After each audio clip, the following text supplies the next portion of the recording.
I will probably take a screenshot of us to send to my social media person. I'm going to take one right now. Feel free. Screenshot away. Okay, I'm done. All right. Are you ready? I think so. All right. Let's do it.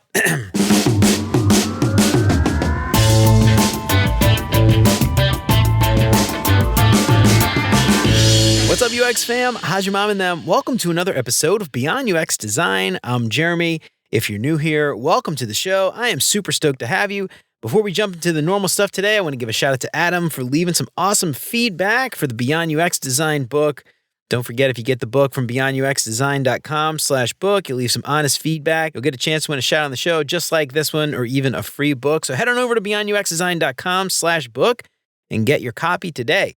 This week's episode is brought to you by Jeff White and his UX Storytelling Toolkit. Now, lots of people talk about the importance of storytelling for UX designers, but Jeff brings actionable clarity to the concept, and he shows you exactly how to do it. He breaks down different real-world scenarios, like how to use different storytelling methods to present your work to clients and stakeholders, how to craft a better case study for your portfolio, and how to improve portfolio presentations for job interviews. And I love Jeff's approach to storytelling here. It's not your simple once-upon-a-time kind of stuff. And since you're an amazing listener, and I know that this course will help you out so much, I partnered with Jeff to get everybody listening a 10% discount if you use the code BeyondUX when you check out. So head on over to beyonduxdesign.com/storytelling and use the code BeyondUX at checkout to get 10% off Jeff's storytelling course. So learn some incredible techniques to influence your team and advance your UX career. And if you haven't done it already, please consider subscribing to the show wherever you listen to podcasts. If you are a regular here and you feel like you're getting something out of the show, I would really appreciate you leaving a 5-star review. That'll help me out so much more than you can imagine. And as always, thanks so much to Chris, Siraquan, Stacy, Radu, Megan, Andrew, John, Mark, and Kevin for all their support. And if you want to join those fine folks and help keep the show independent and ad-free, you can become a patron for as little as $3 a month. That's less than $1 an episode. And if you do that, you'll get some sweet, sweet perks to your support. For more information on how you can support the show and help more people find out about what we're doing here, make sure to check out beyonduxdesign.com/support. And of course, if you think the show is worth sharing, then I would love it if you told some friends. So a few weeks back, I was scrolling through LinkedIn as I am wont to do, and I came across a post by Danielle Barnes that just really kind of shook me a little bit. And it was this idea that, biases and stuff, we think about them keeping you from, all kinds of stuff like career progression or raises or even getting a job to begin with. But there's even goes deeper than that. And there's this idea that, it might even just keep you from just being full of self-doubt, and you might call it impostor syndrome or anything else, but it's insidious and it's a dirty, dirty thing. But it's one of those things where biases, if we understand them and we are aware of them, I think we have an opportunity to mitigate a lot of their effects. So I'm really excited to have Danielle on the show today to talk about her program and her book and all this other stuff that she's got going on. I'm really excited to have Danielle on. Danielle is the CEO of Women Talk Design, where she's on a mission to amplify the voices of women and non-binary folks. She's trained hundreds of individuals on the power of storytelling and how to become a more confident public speaker. She co-founded Austin Design Week, a week-long event celebrating the design community in Austin through over 100 free community-hosted talks, workshops, and events that ran from 2016 to 2021. And previously, Danielle founded and led General Assembly's Austin campus, launched the San Francisco campus, and championed the first full-time user experience design immersive program. And she's the co-author of Present Yourself, which is out in March 2024. Danielle, welcome to Beyond UX Design. I am so excited to have you on. How's it going? Thanks, Jeremy. I am very happy to be here. Happy that my dog is being silent for a couple minutes as we start recording. Oh, it's all good. Yeah, she must be psychic. She knows what's up. So Danielle, I like I said, I came across you on LinkedIn randomly. I don't even remember. Somebody that I follow probably liked something that you had posted, and it's one of those things, like I post about biases and stuff every week, and it's something I feel like we really need to be more aware of. But there's these institutional biases, these systemic biases, even non-systemic, which is people being jerks and harassing people and stuff. And you do such important work with Women Talk Design and all the stuff you've been doing. So I'm so excited to have you on and talk about that. Before we do that, tell us a little bit about you and your background. I know I read that little bio, but you got more depth than that, I'm sure. Tell us a little bit about you and how'd you get to start talking about these things? Yeah, I mean, you did a great job sharing my bio, so thank you. As you mentioned, I spent the past 6 years working with Women Talk Design, and it was actually founded by Christina Woodkey, who's a designer, a leader in the design industry. She is currently a lecturer at Stanford, and She founded Women Talk Design in 2013. I came on board in 2017 because she was speaking at a lot of design conferences and found that she was often the only woman on stage. And, 2013 was a while ago, but still there were a ton of amazing women who could be speaking. And so Christina decided that she wanted to change that and started a directory of women in design broadly and in product, but mostly digital design. And would add them to a website, set it up as a directory, and send it to event organizers and say, no more excuse. You should have more diversity on your conference stages. And so that's really where the journey of Women Talk Design started. I came on board and came into this. Christina and I have known each other for years. We worked together at General Assembly. And in 2017, Christina actually ran a GoFundMe campaign to bring on board 2 of her design students when she was teaching, to give them internships and have them actually go through the design process and do research and redesign the website for Women Talk Design. And so Jennifer and Melissa started this project and interviewed conference organizers and interviewed specifically women speakers to figure out, okay, why aren't there more women on stage speaking? And they had some really interesting results from that. They published an article called, I think it's the 7 reasons why women say no to speaking and what conference organizers can do about it. And that was really the start of what led us to where Women Talk Design is today. So around that time, came on board. Christina had, as part of her GoFundMe campaign, promised a public speaking workshop for women. And since her and I worked together at General Assembly, she asked me if I wanted to help her develop it and put it on. And that workshop in 2017 is Present Yourself. It's evolved a lot over the years. It's become a more intensive program. It's now a book. But yeah, that's been a bit of the journey of, how Women Talk Design started and how I came on board. And we've really expanded our mission a lot since then. I'm happy to go into, but that's the gist of it. Yeah, no, I love that. I'm curious, like the 7 reasons why women weren't speaking. Curious about that. I didn't really plan on talking about it, but surprise! It is kind of intriguing. But the 7 reasons, I imagine some of them were probably they felt intimidated by the men, but some of them were probably, I imagine, almost like self-censoring, like they just didn't want to put themselves in that situation, or what was the reasons for that? Yeah, so I don't have the list in front of me, but from what I can remember, one of them, funny enough, is imposter syndrome, which we're going to talk about. And actually, since this article has come out, we haven't published an update to it, but in a lot of the work that we do, we talk about some of the updates to the reasons that we would give based on our ongoing research and conversations with women and non-binary folks in our community. But initially, it was things like imposter syndrome. It was issues like fear of harassment, because there was a lot of knowledge around there being harassment towards women at conferences, overscheduling, being busy with other commitments, not wanting to be the token woman, like sometimes feeling like they're being asked because they're a woman rather than because of their expertise. Some, concerns about pay, because a lot of speakers do get paid to speak, and there's a discrepancy between what women and men get paid. And so, when looking at the 7 reasons, one of the things that really stood out to me was that conferences really felt like microcosms for the workplace. It was like, these are all issues we hear about in the workplace. We hear about harassment. We hear about unequal pay. We hear about, trying to struggle with work-life balance and the load there. And so I think those reasons come up when it comes to finding opportunities to speak. As I mentioned, since then, we've revised the list. So instead of imposter syndrome, we now are talking about systemic biases that lead to self-doubt. Also, when it comes to being the token, not just the token woman, but any part of your identity, because we've really tried to think more broadly about who we're supporting. And it's not just woman, that's one part of your identity, but also the intersectionalities that you might have. So not wanting to be the token disabled woman, or not wanting to be the token non-binary Black person, right? So those are any type of token. And then finally, I think one of the revisions is that oftentimes they just weren't being asked. So these were all the reasons that they say no, but also adding a note of a lot of the reason that stages haven't been more diverse is because of who's ultimately being asked to be on stage. You can't say yes if you weren't asked to begin with. So yeah, Yeah. that's actually really fascinating. So something that I think a lot of junior designers, and we talked about a little bit about the post that we found, and the thing that struck me, and I honestly had never really thought of this before, and when I read your post, I was like, oh my God, I can't believe I've missed this. But as designers, we always talk about imposter syndrome. Junior designers always talk about imposter syndrome, and your post just made me think so much about this idea that like it's self-doubt, but it's not imposter syndrome. It's self-doubt due to the biases and all the institutional things that many people have had to face over the years that have made them feel like they're imposters, even though they really aren't.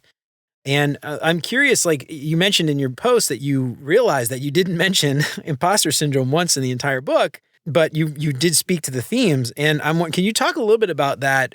Because I feel like that's such an important thing, especially for junior designers, to kind of understand that these outside forces could be causing them to feel this way. Yeah. First, I want to give credit to Ruchika Tulshan and Jodi Embury, who published an article a couple years ago in Harvard Business Review called Stop Telling Women They Have Imposter Syndrome. And this really helped shape my thinking about this. And one of the things that they talk about is that, imposter syndrome can actually happen to anyone. It's not just specifically women. Like we can feel like we are not qualified to be in a position that we're in. And I think a lot of people feel that. A lot of people like lack maybe some level of confidence to be where they are. But specifically with women, for years and years, it's been told like we have imposter syndrome, and it's like something that we need to fix, and it's a women's issue. And there's specific trainings for women to overcome your imposter syndrome. And so one of the things that Ruchika and Jodi Ann talk about is that that's not fair, and it's not helping solve the issue, because really the reasons that we're not speaking up or are not raising our hands for things or are starting to doubt ourselves is not just because we're lacking something. It's because of the systems that have told us that, we are not qualified, or that when we speak up, our voice sounds shrill and it like makes people uncomfortable, or lots of different reasons. And so, as I mentioned, the list of the 7 things that Melissa and Jennifer found initially, imposter syndrome was listed as one of them. And so imposter syndrome is definitely more in my lexicon. And I think over the years, having more conversations with folks in our community and researching the works of other people, including Jodi Ann and Ruchika, I have reframed that for myself. And when writing Present Yourself, as I mentioned in my post, I didn't even realize I wasn't saying imposter syndrome. The only reason I found it out is because I was trying to eliminate too much repetition of the same words. And so I did Control Find of the manuscript and typed in imposter syndrome to make sure I didn't use it like 10 times. And I realized I hadn't used it at all. And that was, Wow. I was like, oh, okay. It was both surprising, but then not, because, if you type in bias, I'm sure that's in there many times. And I think that this reframing is helpful because it allows you to realize that you're not alone. It's not like something that's just you. It's something that's happening to other people.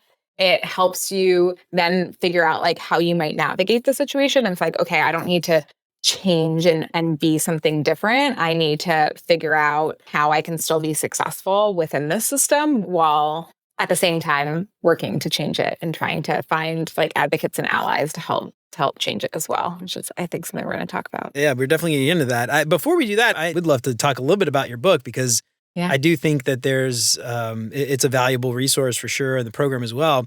Before we get into all this, tell us a little bit about the book, the Present Yourself book, and the program. So we just recently confirmed the subhead for the book. It's Proven Strategies for Authentic and Impactful Public Speaking. So Present Yourself, the program, started in 2017. It was a public speaking workshop. And the idea was, how can we bring people together to take an idea that they might have and craft it into a talk in just 2 days and present it and deliver it with confidence? That was, one of our goals from the beginning. We ran this workshop first in San Francisco, then we started to run it in different cities around the US. And then in 2020, as you can imagine, we moved it online. And then the big, I think, milestone that really helped us see that this could be a book was in 2021. We changed it into a hybrid program where there were recorded modules that people can learn on their own time. And then there was a live virtual session where folks could come together and practice speaking. And having to put so much of that material in writing for those asynchronous modules made us realize, like, oh, there's a book here, perhaps. We could write a book. Yeah. And really the focus of it, there's so much public speaking advice out there. I mean, I'm sure you've read articles or books or maybe even attended a class on public speaking. And there's a lot of great resources. But also we found that there's a lot that doesn't work for a lot of people. I think that a lot of public speaking advice tries to teach people how to, quote unquote, be a speaker, whatever that means. And I think that's often coded to act like a, successful white cis man who has been seen in leadership in the past. And it just doesn't work for so many of us. And, I feel like we're like told in culture to like be authentic and be yourself, but then we're being told to act a very specific way when it comes to public speaking. And so the goal of the program is to teach a framework that you can use as you're approaching presentations, but also to emphasize that there's no one right way, that your voice needs to be heard, and that it's really important to bring other people into your process because we're so much more successful if we don't go at it alone. So those are core principles in the program and now in the book so that anyone can access them. Right on. And so by the time this episode comes out, that book may or may not be out already. We'll see. I'm not sure when we release this episode, but we'll definitely put links in the show notes. Yeah, March in 2024. So yeah, I almost said 2023. But yeah, so we will definitely include all of that in the show notes. So I want everybody to check that out. So I want to talk a little bit more about the biases that we see. You're talking about events and speaking events, but it's a microcosm for the workplace and life in general. I'm kind of curious, if we're talking maybe junior designers who haven't really been around very, very long and haven't experienced some of these things, what are some types of biases that junior designers or career shifters coming into the field might not be aware of that they need to keep an eye out for? Yeah, I think that people who are coming into the workforce or the workplace into UX are coming from all different backgrounds. And so many of them may have, aspects of their identity that have been minoritized and so have experienced I'm told that I'm aggressive because of the way I talk, or I am like taught to like be nice and be quiet. We have actually a lot of women that we've worked with in our program who are like, I grew up being told that like women should be seen and not heard. And so I think all that is to say that folks coming in based on how they were raised or the communities that they grew up in, just culture in general, and especially because there's so many more conversations now happening, I think, about equity and, bias and things like that. I think folks will be aware of some of those, but, as you enter the workforce, there might be others that you encounter. And I think that there's a lot depending on who you are and how you're showing up. So I shared some examples, like a lot of the times women's voices are criticized. They're either told that they are speaking in upspeak. So like, it sounds like you're asking everything with a question mark at the end, or that we're using vocal fry. So like this lower register, because maybe you've been told that you use upspeak because you're trying to, make your voice lower. And there's often like a lot of criticism towards women of how they speak. And like, you might get feedback at work that says, you should really stop ending your phrases in a question.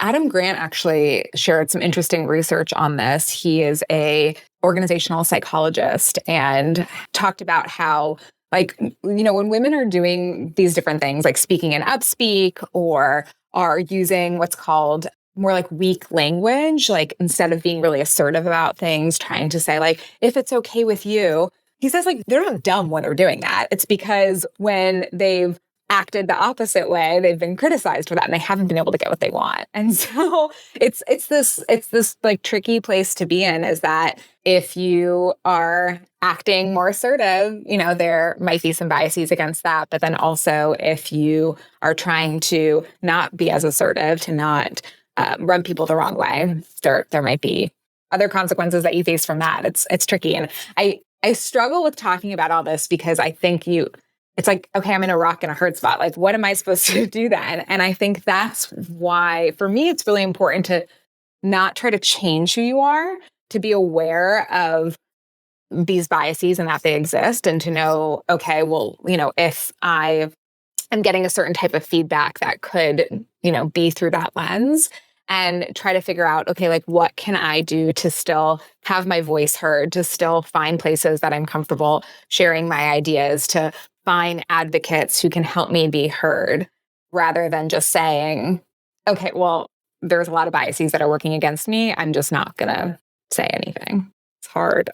Yeah, I've heard that advice, and I've read. I don't know if you're familiar with Vanessa Van Edwards' Cues, her book Cues. No, I'm not. I'll have to check it out.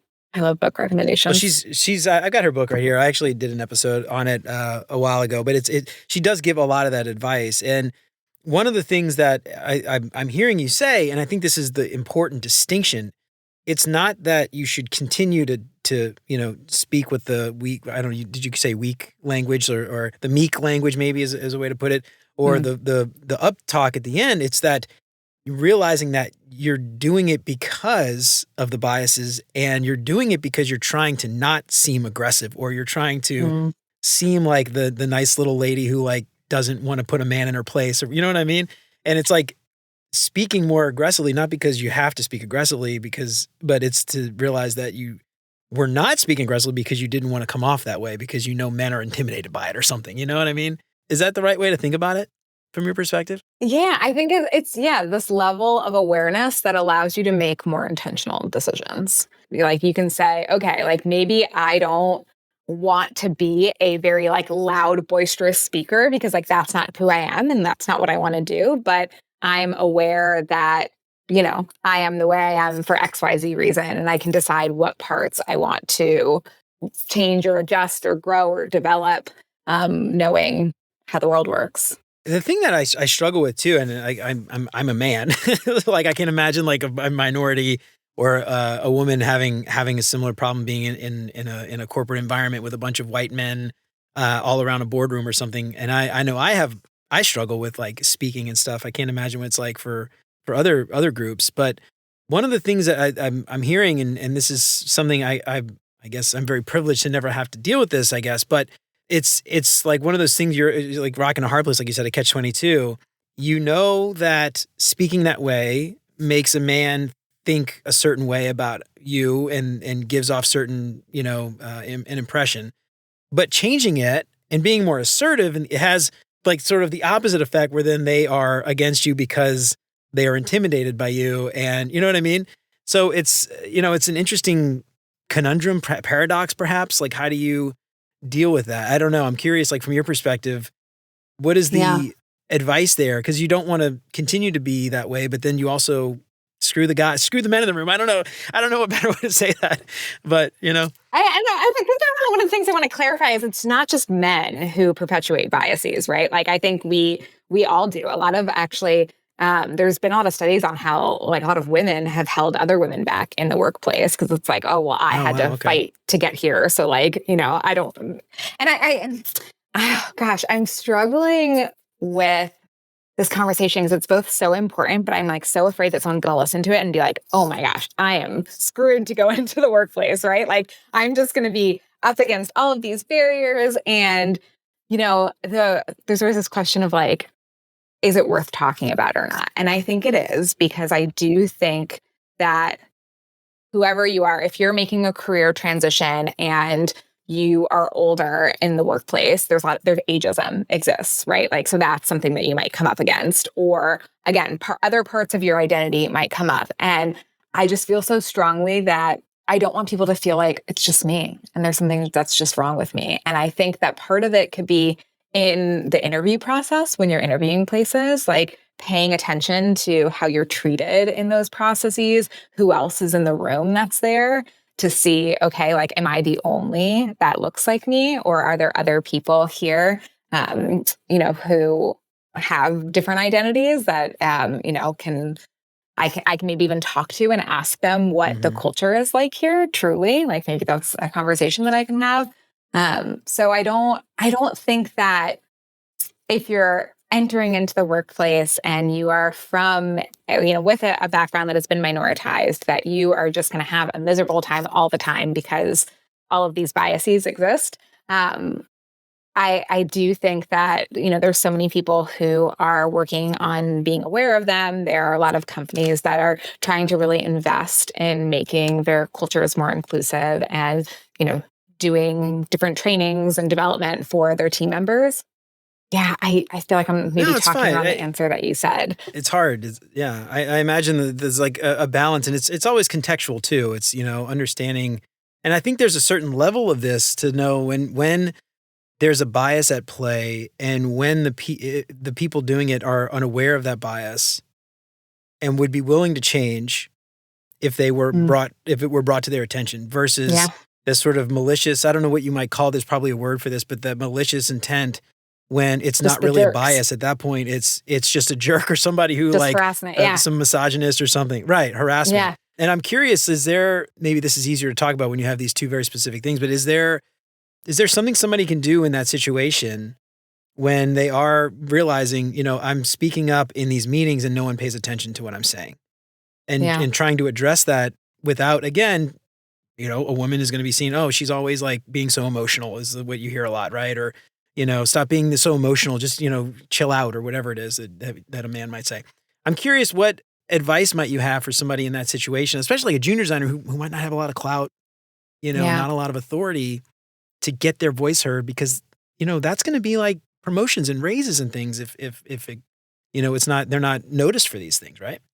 Yeah, I think being able to find advocates in the workplace is so important.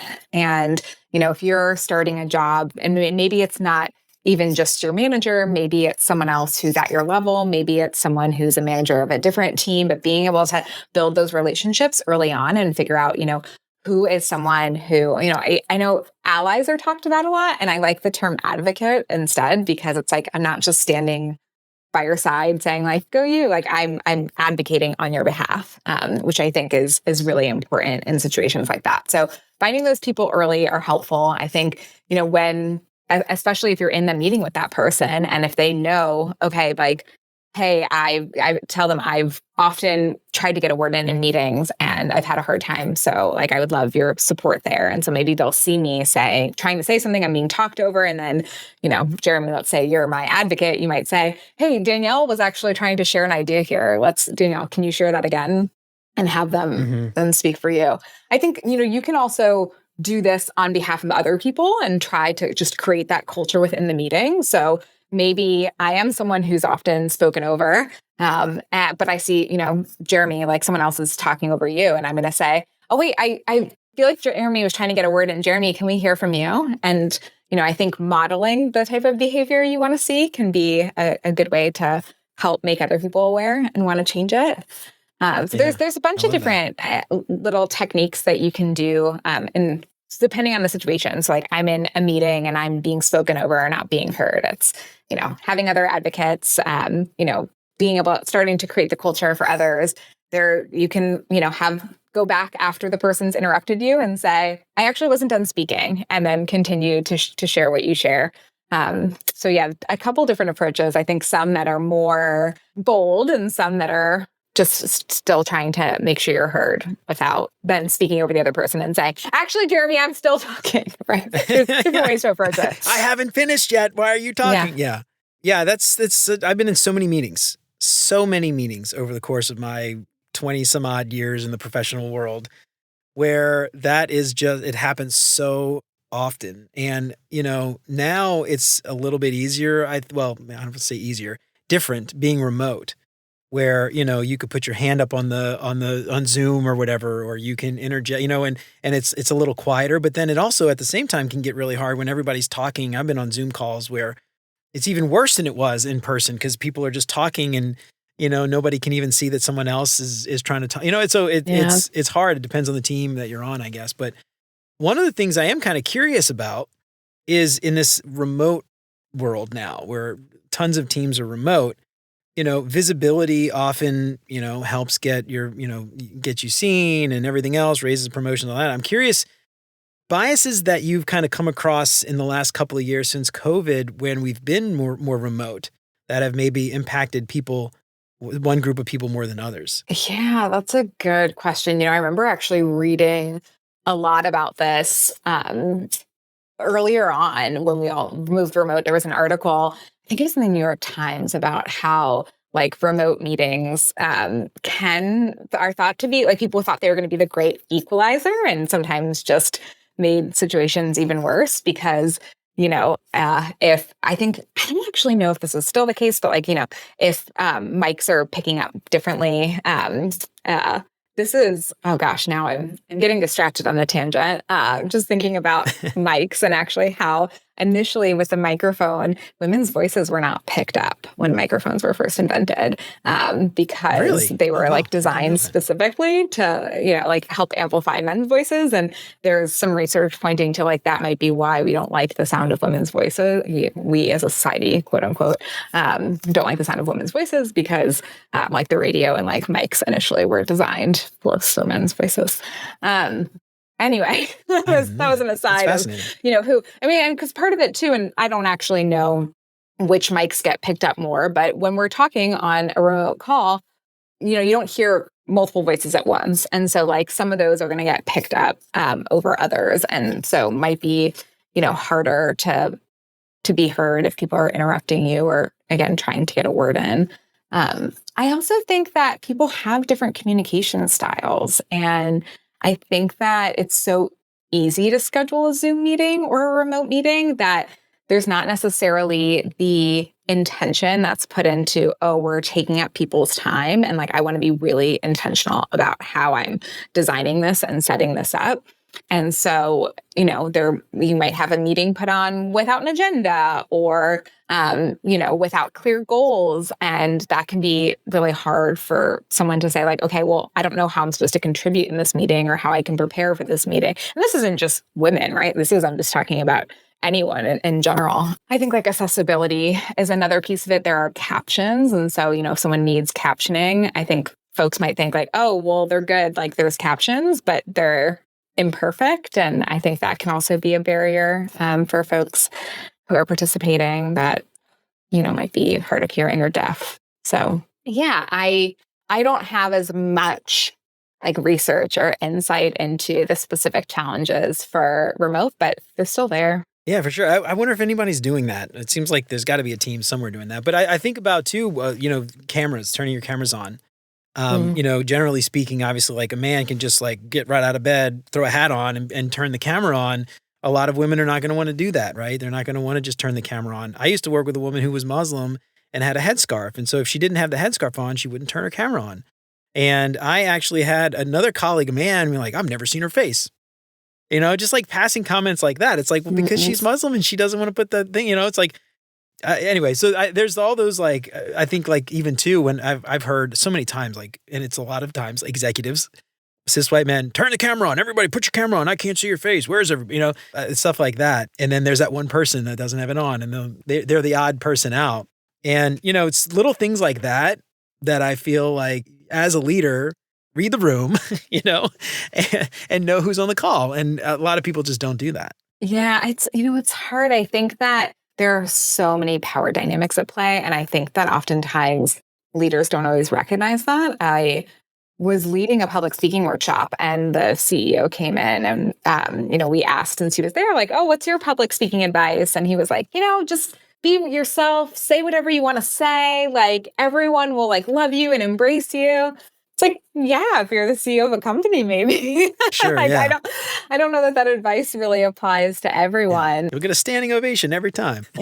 That's something we really tried to put in the Present Yourself book, is this idea that advice is not going to work the same for everyone. And one of the things that we did was we invited 11 different contributors to share their stories and their advice. And sometimes they're like, I want to say like contradictory, but like, sometimes it's a similar type of thing. And there's two different perspectives of it because they're showing up to these stories with, different backgrounds and experiences and identities. And so I think that is really important when, getting advice about the workplace, is being able to hear from folks who have had similar experiences that you have and similar backgrounds because they've been there. And can share what that was like. That's awesome advice. I think it is like very context specific, the number of people, the size of the team, where they are, how many important people are on these teams versus like, individual contributors or something. I think it all plays a huge role in this. I want to dig a little bit further into what we started the conversation off with, which is about this, understanding your own limitations versus I don't want to call it imposter syndrome, but understanding your own personal limitations versus like the system or the institutional type biases that might be like getting you to think that way. I'm curious, is there something that like a process or a series of framework or something that somebody can go through and maybe ask themselves, like, is it to figure out, is this me? Do I need to actually like improve my skill set, or is this something larger than me that actually is keeping me down or keeping me from excelling?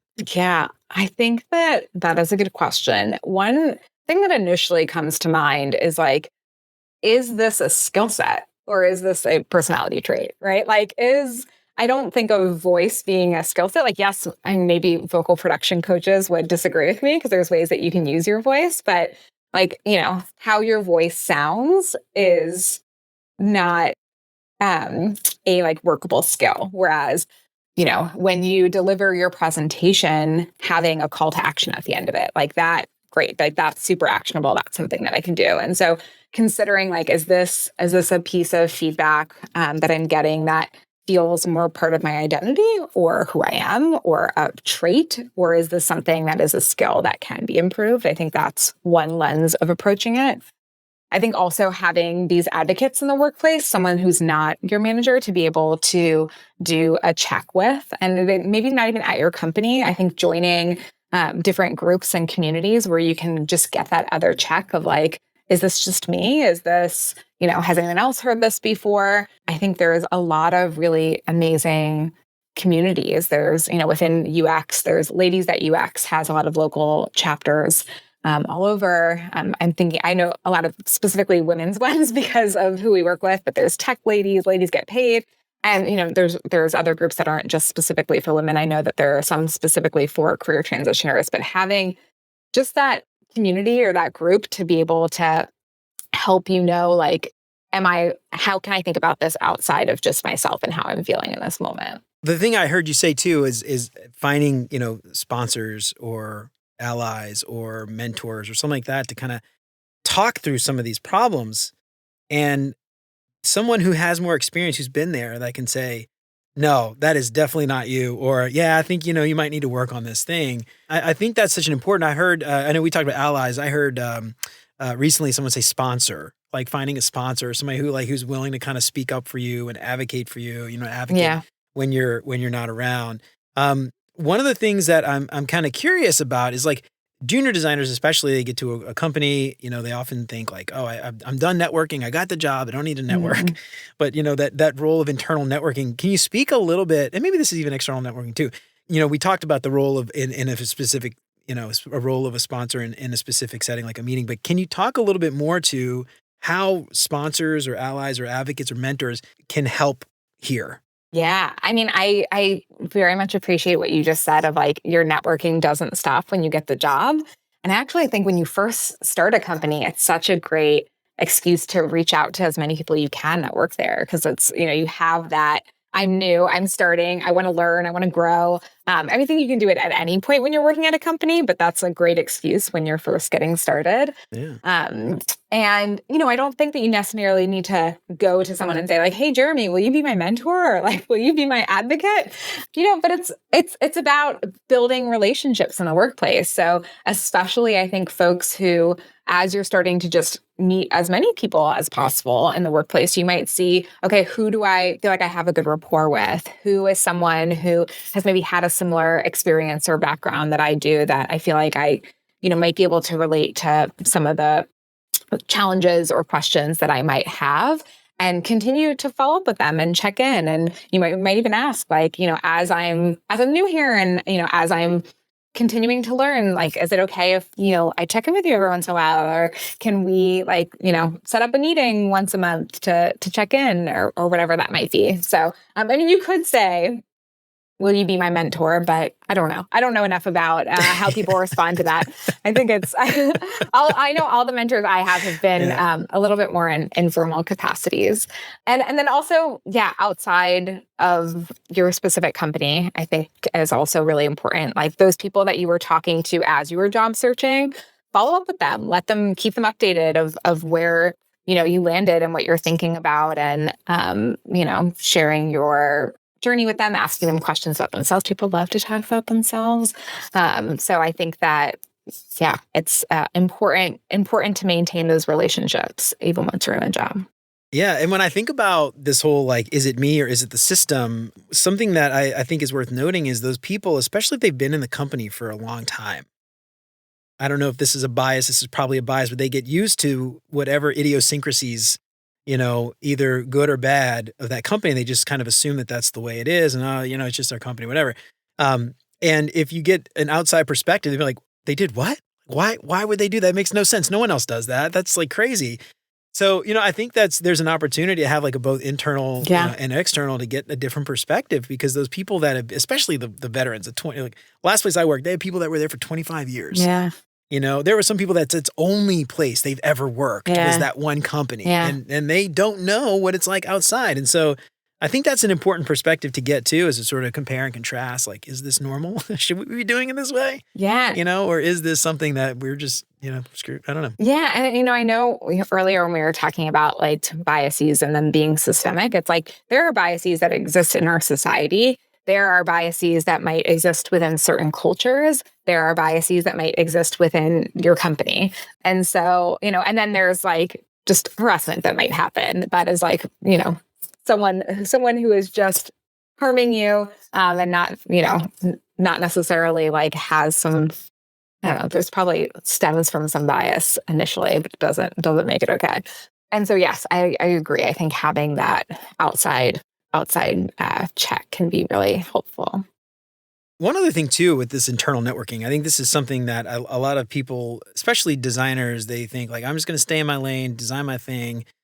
But something that I think is super valuable with just internal networking outside of your core team is being connected to all the other people that are doing other things that your team's not doing, and being able to put your ear to the ground and make those connections. And when we think about some of these, biases in some of these meetings, and when you speak up and you can say, hey, did you know that this other team is doing this thing and it's not the same way we're doing it? Like, maybe we should talk, or they're already building that. Why are we trying to do it again? Or, hey, that thing, we could use that and that could help us.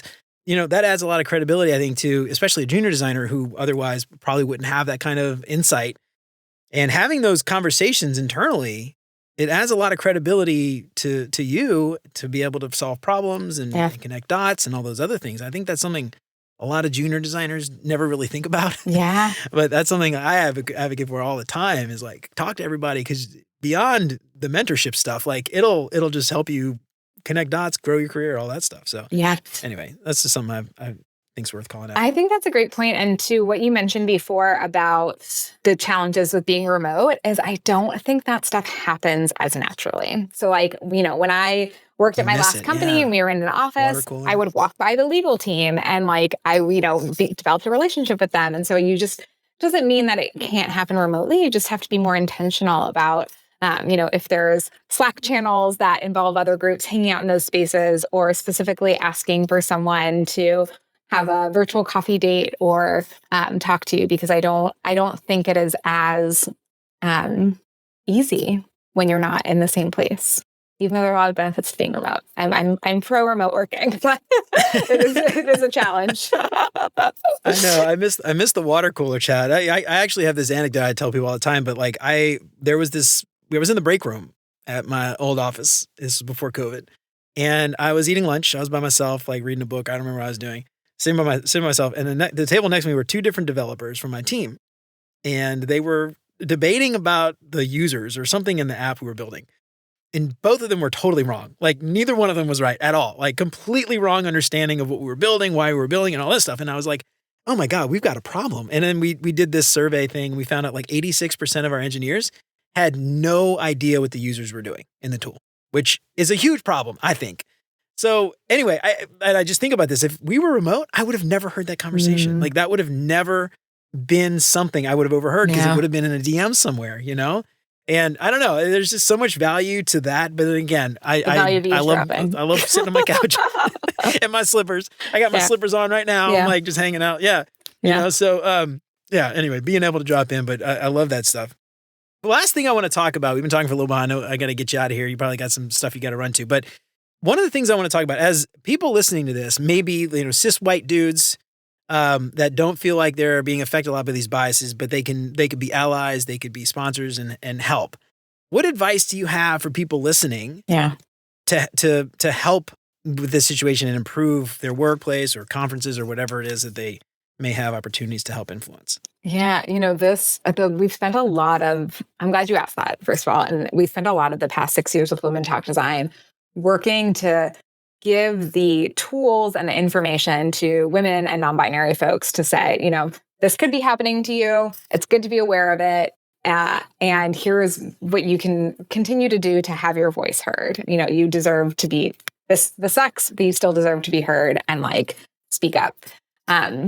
More recently, actually in one of our workshops, I had someone who said, you know, I shared some of this research about these biases with my manager, who's a man, and he was so surprised. And he was like, why aren't I hearing more about this? And so it led us actually to develop a presentation called So What Can I Do? Amplifying the voices of women and non-binary folks. And as part of that, there are kind of these like 4 steps that we recommend. And it's always so hard because I feel like the stuff is like not a checklist. It's about like awareness and continuing to like learn and grow. But I think that like these general actions you can do and I'm doing this like cyclical motion with my hand. It's like an ongoing journey. But I think like first and foremost is to get curious, to say like, okay, I know that there are biases that might happen that I don't experience because of my identity, and I want to learn more about them. And so like seek out articles and resources. I mentioned the article by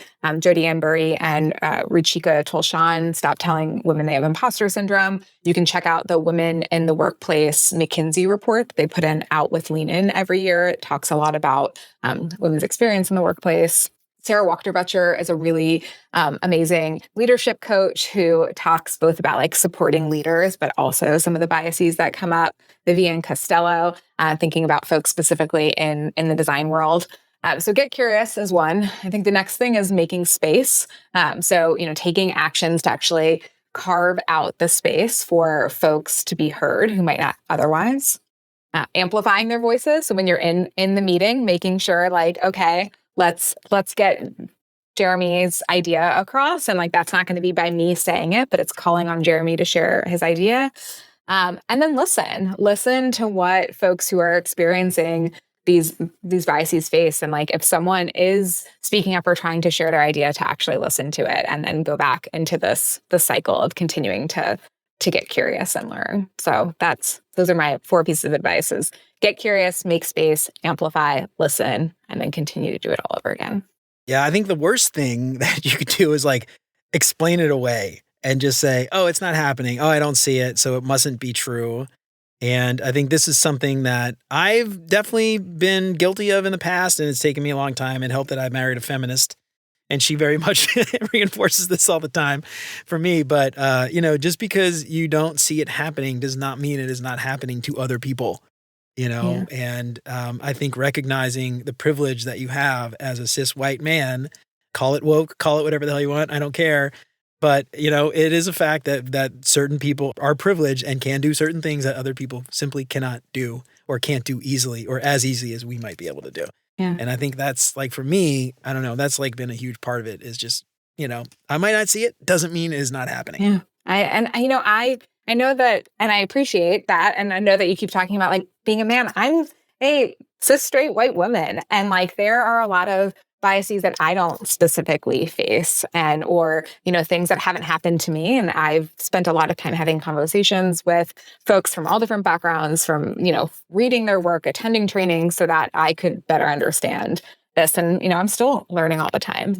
So I think carving out the time to learn about others' experiences is really important. Yeah. And some other things too, I think is just worth noting. And this is something like just speaking about LinkedIn. because I'm on LinkedIn probably way too much than I should be, but I see a lot of people, follow this person, follow this group of people. And so many times like people are called out like, you're just a bunch of white dudes. Yeah. Where's everybody else? And the excuse I hear a lot, and they get really defensive. And it's like, well, this is just who I follow. This is what I know. It's like, that's the problem, isn't it? Like, couldn't you find 2 or 3 women or minorities or somebody? They exist. Just because you don't know them doesn't mean they don't exist. Maybe you should, try. And you could blame the algorithm too. I'm sure there's probably something there. I'm sure that's like promoting certain voices over others. But anyway, I don't know. It's just something worth calling out. I think it's just like, I see that a lot, getting really defensive. For sure. Yeah. I think like this is part of the get curious of what I was sharing before, is like seeking out hearing from other people. And I also, this is something we shared in the book, is being really intentional about who you are citing or referencing. Like I realized earlier, like I talked about Adam Grant. He's a white man. He has a lot of really great resources out there. Also really wanted to give like the credit and flowers to Ruchika Cholshan and Jodi Embury, who are 2 women of color who are writing about this work as well. And I think that it's really important paying attention to who you're listening to, who you're citing, because that's also helping amplify who is seen as an expert in these different topics.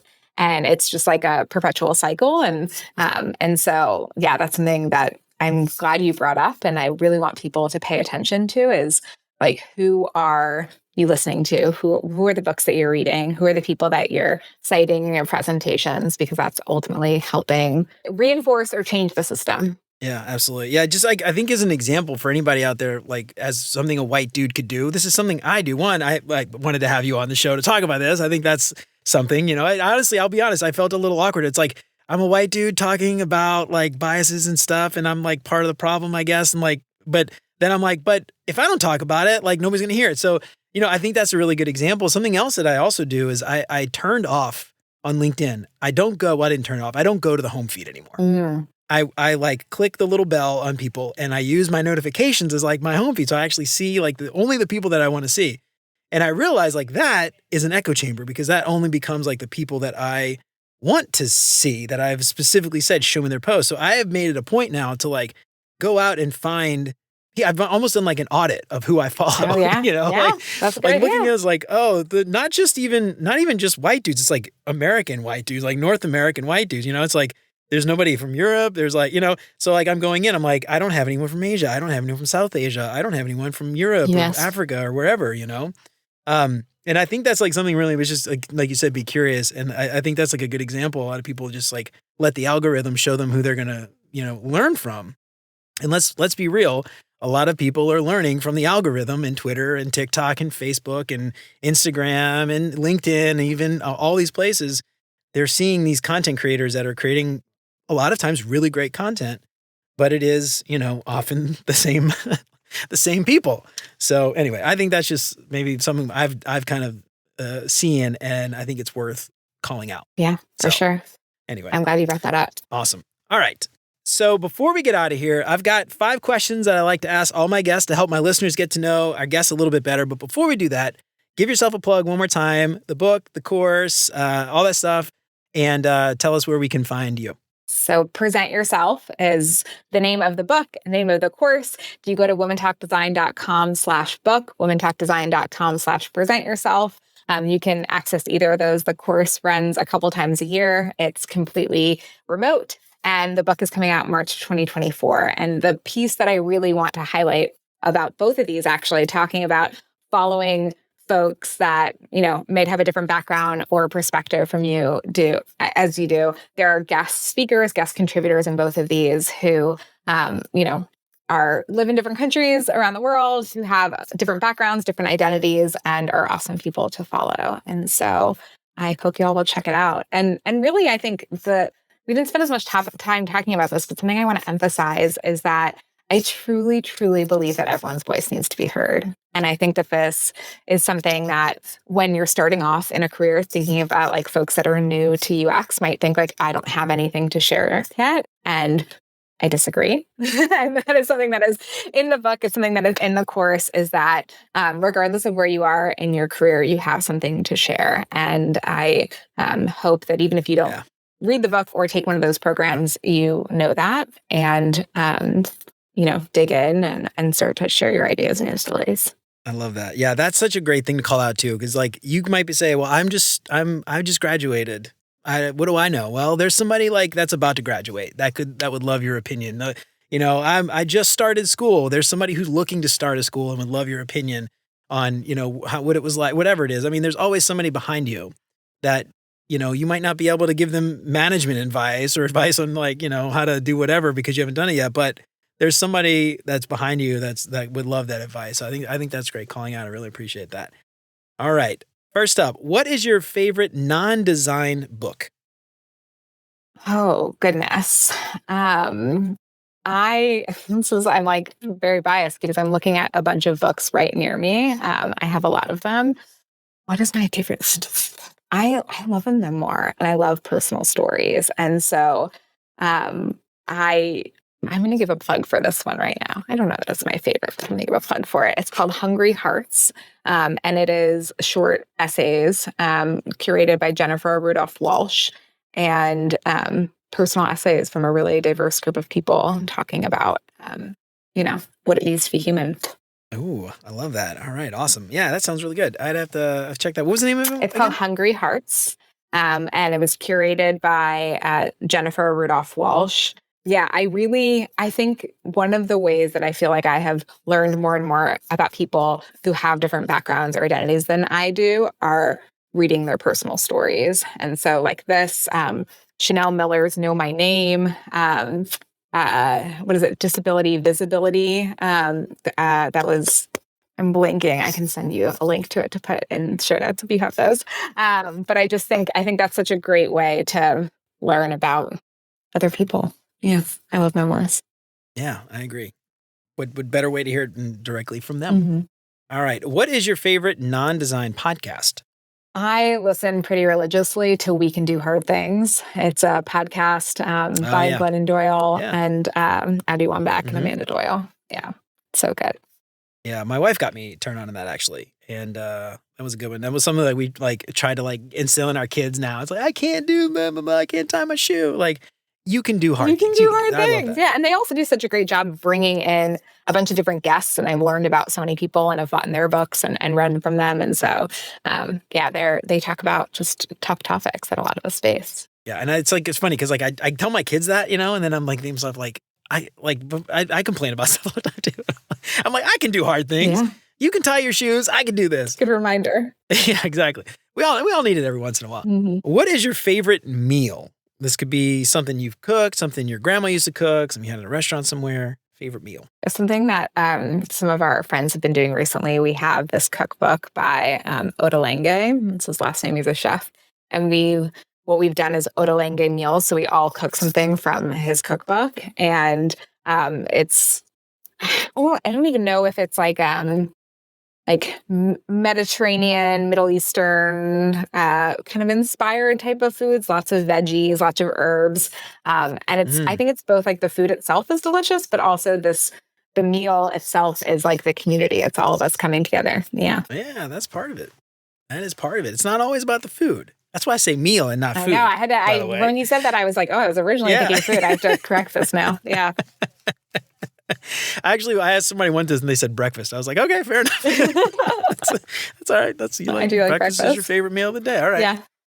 But no, yeah, that's that's the experience of it. I mean, that's, it's interesting because when we think about, UX design, and I think there's so many parallels between like the restaurant industry and, software industry or I guess you might call it the service industry that's delivering the software, right? And not service industry in restaurants, but, Airbnb, for instance. It's about the experience, right? And it's about like the context and it's about where you experience that interface, and so many designers, we just assume like, oh, I'm designing the app and the button is on the left and it's beautiful and there's perfect UX, but like, the experience matters. So yeah, the overall experience. So anyway, Yeah. I don't know. I love that. Yeah. That's And a great call. I actually want to add on that note, and this is especially because there's a lot of folks that are entering the industry listening to this, is that you can use your design skills for so many things. And this is like when we teach public speaking and presentation skills, we use a design framework. And you don't have to be a designer to use it, but I've had a lot of designers who are like, oh, I use this process of understanding my context and my constraints and who's the end user for this and what experience I want them to have. Like those are all things I'm doing in my job. And I don't think about that when I'm preparing a presentation at work or going to speak at a meetup. But you can apply those things. So I want to give a little plug to tapping into the knowledge that you have. I'm with you. I love that. Yeah. The context, it's key. And that make or break anything, really, What is your favorite vacation spot? Recently, it has been going to see my family. I live in California. My whole family is in Florida. I grew up in Florida. I didn't love living there. But now going to see my niece and my nephew and my family there, it's just, yeah. I think they would give me a really hard time versus being like, this is your favorite vacation spot. Come live here. But now that I don't live there, it has become. I was gonna say I would love to visit Florida. I don't want to live in Florida. I don't want to stay in Florida not longer than a couple of weeks. What part of Florida? Where do they like live? Fort Lauderdale area, South Florida. Yeah, so they're cool. Okay. My brother's house is close enough to the beach, so it's always nice to go there. And they're definitely the family that when I'm there, they help take care of things. They are watching my daughter cooking new meals. It's great. I love that. Right, that's the best kind of. That's why you like it so much. Yeah, it's the full experience. It's not just the place. Yeah. Yeah. I used to go. I had a friend who lived down in Fort Lauderdale, and this has been like 20 something years. This was like 2001, I think. We went down there to Hollywood Beach, and I don't know what it's like now. 20 years ago, it was like just little small low-rise motels on the beach. Like now, and who knows? 20 years later, it's probably like giant high-rise condos, but. It just felt like a very like retro kind of vibe, like just very low key. It wasn't like Miami with like super crowded or anything like that. Yeah. But Hollywood Beach was awesome. I don't know. I haven't been there in forever. Who knows? It might be totally different now. I don't know. I haven't been to Hollywood Beach actually in a long time either. So yeah. Well, report back next time you go. Let me know what it's like. All right. Last question. What is your favorite design tool that is not Figma? Post-its. I love sticky notes. I love the sticky notes. Physical sticky notes. They're all over my office. I like digital tools as well, but I think starting with sticky notes and a Sharpie always does it for me. There you go. I made the mistake of buying these sticky notes. Oh yeah. Like you can't see at home, but the accordion ones. So like every time I write, I got to flip it around and it's like, it looks cool when I guess the design of it, but I'm like, who thought that was a good idea? I got to like flip it around. The experience of using these are terrible. Yeah. Yeah. Also, if you like just try to grab one off rather than like the whole thing just falls. Yeah. It's the whole thing. Yeah, exactly. Yeah. That's what happens. Like, look, see, you just did it. Yeah. It took 2 or 3 off. Yeah. But yeah, I love a good sticky note. What I miss the most about work is like a whiteboard, like a big, not even a whiteboard, just a big space, like a wall where I could like put stuff on like sticky notes and stuff. I have like nowhere to do that now in my house. And I miss that. It's like one thing I miss. Yeah. Whiteboards and like a place to actually put sticky notes. Yeah. I know. That's now I just use them and I just have stacks of sticky notes all over my desk. Same. Totally same. Yeah. Anyway.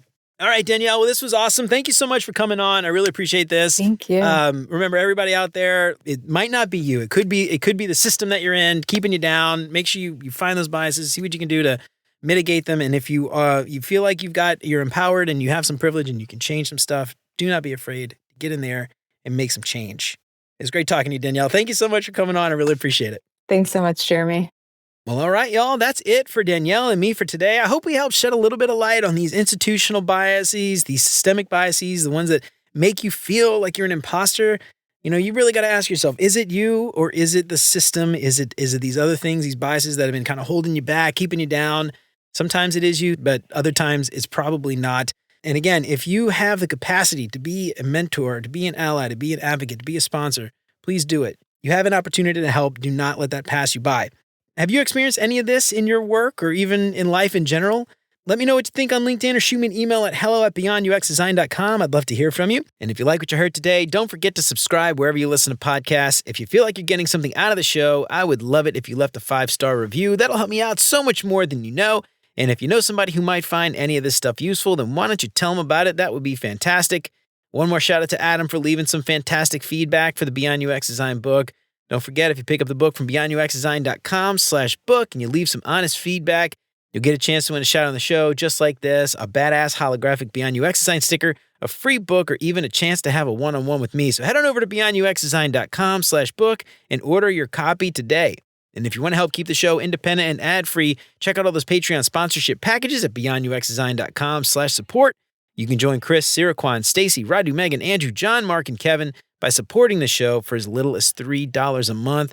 There's some awesome perks like that badass holographic Beyond UX Design sticker. You can get a shout on the show every week. There's even a package to meet with me for 30 minutes every month. Do yourself a favor and head on over to beyonduxdesign.com/storytelling. Use the promo code BeyondUX at checkout to get 10% off Jeff's storytelling course to learn some super valuable ways to influence your team and advance your UX career. Remember to sign up for the newsletter and check out all the past episodes along with all the show notes at beyonduxdesign.com. I hope you keep coming back for more great UX tips from Beyond UX Design. And until next time, remember, you're more than a designer because there's more to UX and design. I'll see you around. Take care, y'all.